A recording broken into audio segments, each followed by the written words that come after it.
So the theme today, and I'll quickly sum it up. The theme today is oneness in heritage and spirituality.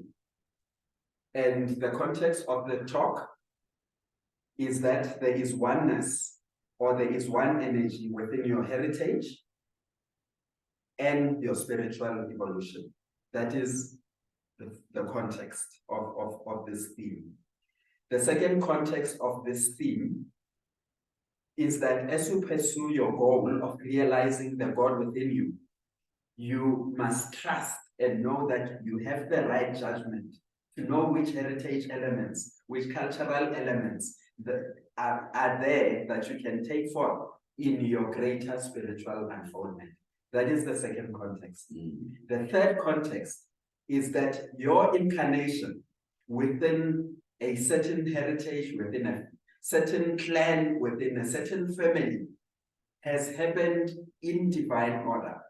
And that incarnation has occurred by divine appointment. So we must not look at the circumstances or the family conflicts or issues like that in a negative way. We must always remember that it is happening in divine order, by divine appointment, to teach us lessons, some difficult, some good, but it is all in divine order. And as we continue the journey of exploration, asking questions, doing that, we are gifting this world, we are gifting God with a gift of perfect unfoldment, because we are perfect manifestations of God, and we are here to let God express in a perfect way today. So let us just keep those 3 points in mind as I'm going through the short lesson segment. Now, unity believes in 5 principles. The first principle that unity believes in is that there is one presence, only one presence. And that presence is everywhere present. And this is how we describe God, because the word God can sometimes have a lot of baggage for many people. But we look at it as the all-knowing, all-powerful, everywhere present energy that has no opposition. We often describe the presence as that power whose center is everywhere and whose circumference is nowhere. Now, if this presence center is everywhere, that presence is also within you. So that is the first principle, that God is all there is. God is all there is. No other opposing element, no other opposing force, no opposing power. That is one. The second principle is that if God is everywhere present, us as humans are a perfect incarnation of God. So that presence of God is also individualized as each one of us. We have that spark, that power of divinity that is centralized as us. All of you is all of God. So number 1, God is all there is. Number 2, you are an individualized manifestation of God. So how we make sense of that in the context of Christ, we don't look at Jesus Christ as the great exception. We look at Jesus the Christ as an individual who realized the God presence within them and evolved to realize the godliness within them. And therefore they become the great example, the great way shower, the great way through which we can realize our own Christ consciousness or the God within us. So the second principle is that the presence of God is individualized as each one of us. The third principle of unity is that through our thinking, we bring into manifestations the experiences that reflect our thinking, that reflects the predominant thoughts that is in our consciousness. So how we think, what we focus on, what we are always concentrating on or bringing into our consciousness, we bring that into manifestation. So if you are always thinking about poverty, what's lacking, then we bring forth that. But if you think about wholeness, if you think about what's beautiful about life, about prosperity, about love, then we bring that forth into our experience. And even when circumstances are what you call difficult, what you call not aligned with the way you want to be, we know that the third principle is calling on us to say, what thoughts do I want to have in my mind? And therefore, what experiences do I want to bring forth into my life? So the third principle is that thoughts that are held in mind bring forth after their kind. If you want to have good experiences, make sure that you have good thoughts in your consciousness. The fourth principle is that through prayer, through meditation, through affirmation, we align ourselves with the truth, with God, and with the wholeness of life. So the three main tools that we use within Unity, as you saw this morning, we started off with meditation to center ourselves in that silence, in that knowing of our oneness with God. We use meditation, centering ourselves, being silent. We use meditation as the tool of alignment. We use prayer as the truth, as a tool of alignment, and we use the affirmation as the tool of alignment. I like to call it ATM, affirmation treatment, which is prayer, and meditation. So if you've got an issue, go to the ATM. Affirmation, treatment, and meditation. But what is important also about prayer is that Unity doesn't pray begging. Before you utter any word, God already knows the truth. God is already answering and has already answered that which is in the depth of your heart. So as you pray from the consciousness that already that which I'm uttering is already done and complete. You pray from a consciousness that that prayer is for you. And as you pray, you raise your own consciousness. So let us make an example that you're not feeling safe and you pray for safety. Now, you pray with the consciousness that the power and presence of God is protecting you as we speak. And as you utter those words, you get into this vibration of knowing that God is already protecting you. Amen. And when you utter it in that affirmation, in that faith, in that knowing, you raise your own consciousness. Now that prayer is working on you. And as you work on you, you are then coming up from a raised consciousness and in alignment with the truth that indeed God is already protecting you. So when we pray in unity, we speak our word knowing that it is already done and it is already answered in a perfect and divine consciousness, and that God knows what we want even before we utter it. So principle 4 is that prayer, meditation, and affirmation is our way of aligning ourselves with the truth that is there, the truth that is always serving us. The fifth principle of unity, and I like all of them, but I particularly like the fifth one. The fifth principle is that knowing truth, you must put it into practice. Yes. Let us put it differently. The fifth principle is about testing. Now, I think sometimes spirituality and religious paths have gotten away with not being tested. And the fifth principle is an invitation to test the principles that we are sharing here as members of Unity.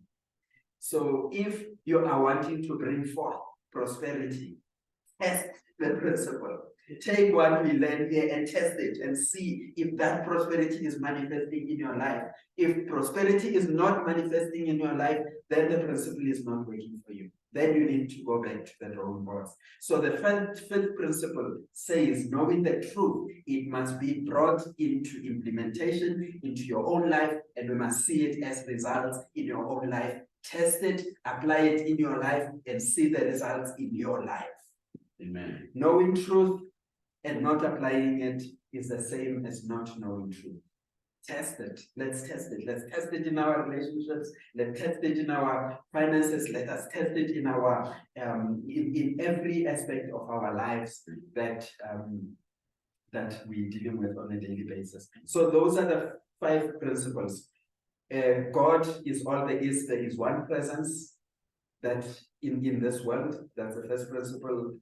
And then that we are perfect manifestations of God, that the thoughts that we hold in our minds brings forth the experiences that we have, that we must align ourselves through prayer, affirmations, and meditation to bring forth that which we want to experience.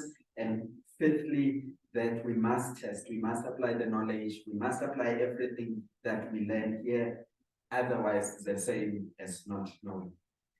Now, today's sermon, which is Oneness in Heritage and Spirituality, forces us to focus on the first principle of oneness.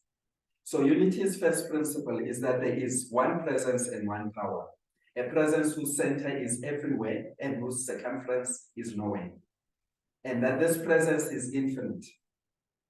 It has no beginning, it has no end. It is not time-bound, and it is not limited in any form. We often ascribe human characteristics to that presence we call God, Ndade, which is a human concept.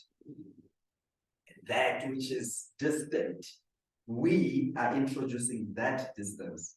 So a lot of the time, we attribute our own limited understanding into this infinite presence, and then we look at it in a limited way and therefore limit ourselves. So we also know that this infinite presence is perfectly packaged as you. You know, when I was in Chicago last year at the minister there, we entered into a conversation around what is the thing that we are always dealing with as students and teachers of truth. And Rev Parker said to me that we are always dealing with this teaching or learning that we're not separate from God. You know, even years after being in unity, even years of being told that there is this oneness, this presence of God is within us, we need to always be reminding ourselves that we're not separate. When you are referring to this presence to God, you're not speaking about a power that's out there. That power is perfectly incarnated within you. That presence, the allness of God is in you. The allness of God, let us affirm it. The allness of God is within me. Let us say it together. The allness of God is within me. The allness of God is within me. The allness of God is within me. And so it is. Amen. So if the allness of God is within you, the allness of God is in your history. The allness of God is in your cultural clan. It is in your family. The allness of God is in your entire life experience. The allness of God is in the pain. The allness of God is in the achievements. The allness of God is in the happiness. The allness of God is in your powerful evolution that is happening right here and right now. So as we move forward, let us always remember that wherever I am, God is. And wherever God is, I am. We're not separate. So today, as we celebrate heritage, we start with the understanding that There is nowhere where God isn't. That God is in our cultural practices, in our cultural processes, in our cultural disposition, in the cultural history of your clan, your family, and people. Now, I've sat through many discussions here in Unity when we have coffee, where there is certain discomforts around certain things, the culture. Should I pasha? Or not? Shouldn't I? Should I do this? Shouldn't I? Should I leave this? Shouldn't I?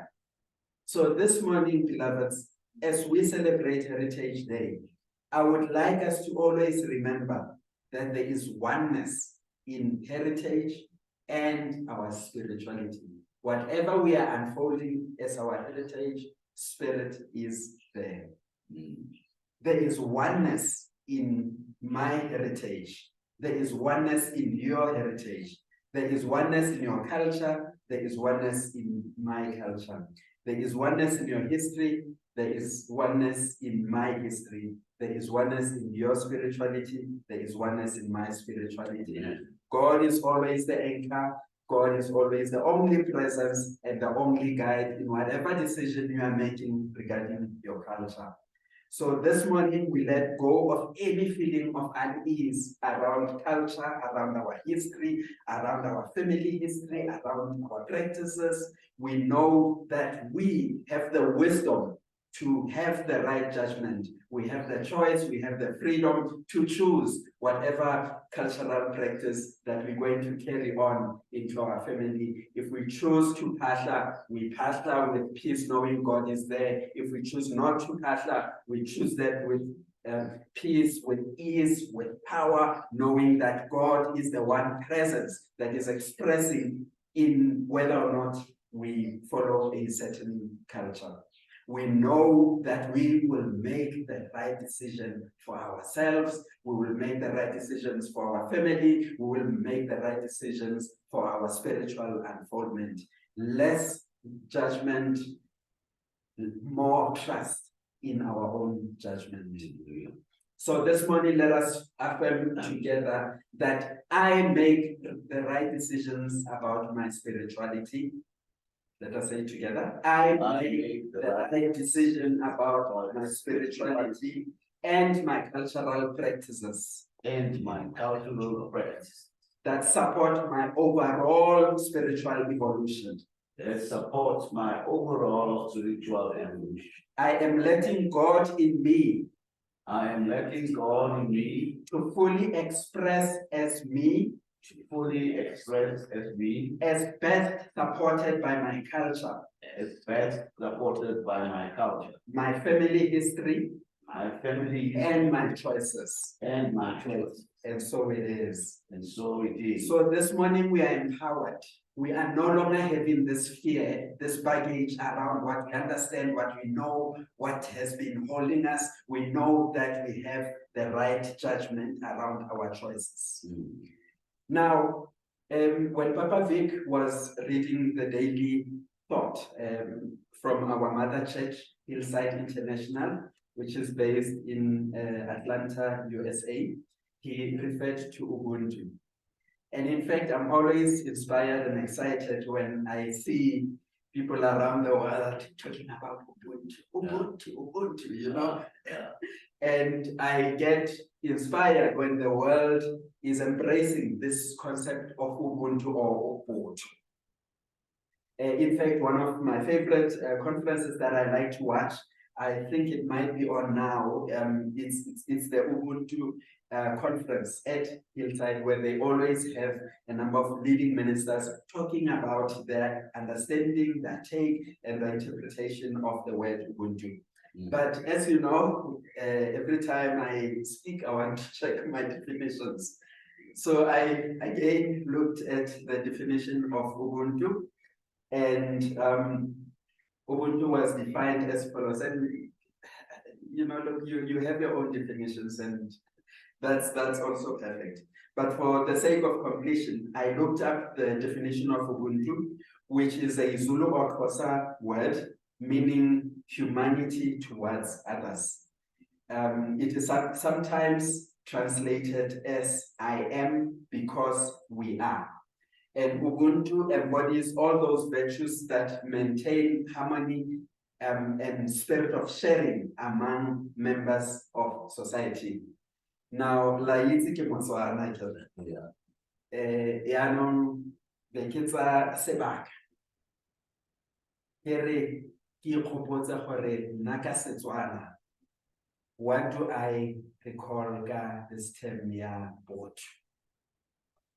Yeah, Ubuntu. And when did this concept come into my awareness as mosimane wa Motswana o goletseng ko Setswaneng? Jaanong ka Setswana, ra re motho o na le botho, lo motho o nobuntu. And my understanding of that phrase, gore motho o na le botho, is that this person displays certain characteristics. And my understanding from my heritage, ya gona Motswana, is that motho o na le botho is a person who displays characteristics of love, characteristics of kindness, characteristics of respect, characteristics of wanting to connect with another, characteristics of being considerate. Motho o na le botho is a person who has humility, who sees the dignity in other people that they interact with. Motho o na le botho knows when we are all connected, that what I do affects you. It affects me and it affects our society, our families, and our broader unity as a people. I also remembered some of the underlying expectations of Ubuntu. And in fact, my observation is that the underlying fact and the underlying factor of Ubuntu is that there is oneness in our heritage and our spirituality. If Kimotere came, and I don't remember the qualities that I learned as Motswana, the characteristics of love and kindness and humility, my spirituality is constrained. Yeah. Therefore, there is that oneness in my heritage and oneness in my spirituality. So as we conclude this lesson sermon, there are a few questions that I would like us to reflect on. The first question is, what gifts does my culture, my heritage bring to me and my life now, and why? What are the gifts that I can take from my culture, my heritage, my history, my family, whatever that you've experienced? And why is that a gift to you today? The second question is that, what is the empowering role do these gifts play in my spirituality? So, what does that do for my journey of spirituality? The third question is, what pain, what confusion has culture brought into my life? And what transformation, what transformative learnings is in that pain that I can now use for my spiritual unfoldment? So let us not be confused about whether or not to pass or whatever thing that we do. If that was a pain, how then, what are the deeper lessons that I can learn from whatever cultural practice or cultural experience?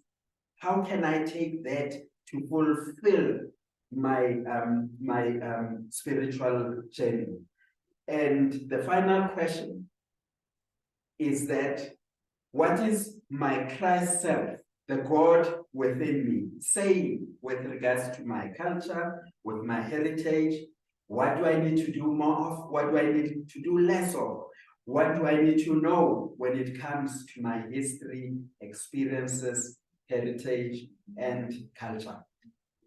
So, beloveds, on this day, as we celebrate Heritage Day, let us remember that there is oneness in my heritage, there is oneness in your heritage, there is oneness in my culture, there is oneness in your culture, there is oneness in your history, there is oneness in my history, there is oneness in your spirituality, there is oneness in my spirituality, but God is the anchor, God is the only presence, and God is the only guide.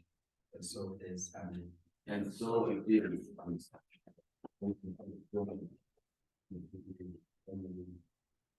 And with that, I hand over to Papa Vic. Yeah. And the questions that we may want to explore. Thank you so much for people. Let them talk. And I actually want to start from the beginning of your service this morning. That will be the key meditation, those words, affirmations that wherever I am, God is, and wherever God is, I am. That brings us to actually summarize the law of divine order. In that affirmation is complete divine order. Wherever I am, God is, and wherever God is, I am. So, thank you so much for the heritage explanation. I don't know how much you learned, Ayanda, this morning, but for me, it was very powerful because there's always been some conflict between our heritage and our spirituality. And more so, especially with some churches out there, people have been criticized and demonized and told how bad they are and told how what's the word, primitive they are because of their heritage. And I'm very thankful this morning for Spirit to explain this to us. Thank you so much, Kari. And just to wrap up this, or to start off the discussions for today regarding divine order, I have 10 spiritual secrets of divine order by Dr. James Goey Jr. Number 1, divine order is all there is in all creation. You know what divine order is. When there is order, there's order. When there is chaos, there is chaos. It's like when we had this fire the other day, a few weeks ago in Johannesburg. When the building is fire, when the building is on fire, there has to be order in order for the smooth exit of people from the fire. But when there is no order, everybody burns to death. Yeah. Divine order, number 2, divine order never was, as there actually is nothing to be in it or to be put in order. It is all there is. Nothing has to be put in order. We'll discuss it as we go along. Number 3, you must participate in bringing it about. Very important. You must participate in bringing it about because it is all there is. It is always there. It is eternally there. If you don't see it in your life, it's because you haven't participated in it to activate it. It is like God. When God is in you, so if let me say not let me be God out. It is like your muscles or anything, any part of your body. If you don't use it, it atrophy. It's called atrophy. It doesn't work anymore because of not using it. You're not participating in it for your body to work. Again, number 4, divine order goes virtually unrecognized by most human beings. It's true. It goes virtually unrecognized. That's the secret number 4. Number 5, divine order is overrated and it's nothing special. Okay. We'll talk about it. Number 6, you already know about it and always always have known about it. As soon as you participate in it, you realize, I always knew this thing. I always had it in me because it never went away. It is always there. Number 8. Am I right? Yeah. Divine order knows all about you. Number 7. Divine order knows all about you, more than you know about yourself. That's divine order. Divine order is in plain sight everywhere you look. You see this thing? In plain sight, everywhere you look. Everywhere you look, everywhere you look. I remember the other day, when I was doing this thing, I was standing at a balcony in one building in Livonia. And just my eyes just caught the leaves of this tree. The order in those leaves. Every vein that goes from small to large, it's all divine order, it's all there. So as soon as you see it, then you can recognize it. Because it's in plain sight everywhere you look. Number 9, though it may be in plain sight, it hides from the view of most people. Again, it hides from the view of most people. Because we are living in this cluster of fog that we don't see what divine order is. Like anything else, our mind is in this, our sight in the fog, and we don't see what we're supposed to see. That is why when we talk about God, people say, where is God? Because they won't realize who God is in their lives. And lastly, divine order can be shared with everyone, everywhere. That is the last one. So we can discuss all these things about divine order as we finish up the sermon. I think what's the next item will be